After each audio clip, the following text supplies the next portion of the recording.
Let's add your book of guitar chord by watching, focusing, and listening to today's topic. Okay, guys? Welcome to our tutorial today. So let's grab your guitar and we are start right now. Okay, guys? Our topic is about how to play the D7sus4 in 3 ways. Okay, guys? So the first open position you can play on this part. Fifth and 6th string is muted when you play this D7sus4. This is the first open position.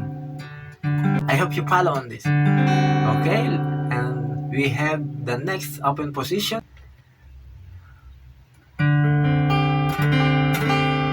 Again, 6th string muted. We can play also this A note. This is the second open position. And what about the construct of this guitar chord? This is very important to know this. Okay, guys? The root is the D, open D. Back to the first pattern. The root is the open D, and then the perfect fourth is the G, and then the perfect fifth is the A, and then the minor 7 or flat 7 is the C.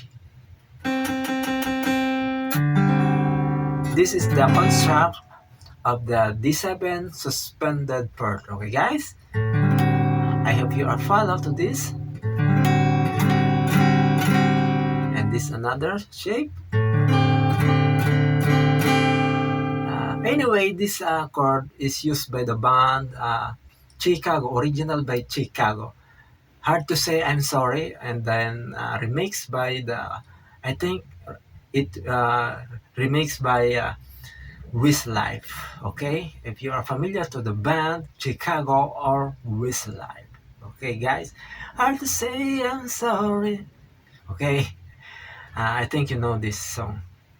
Okay, guys, let's now proceed to the bar chord shape of this guitar chord, D7sus4 on the 10th fret. So let's now proceed.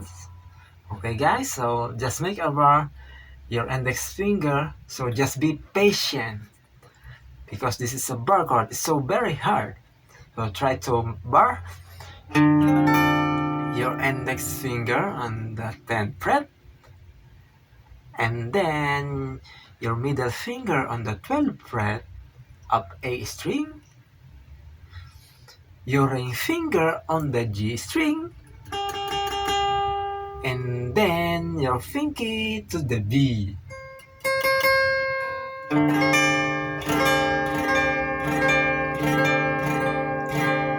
Pressing with tightly to avoid buzzing.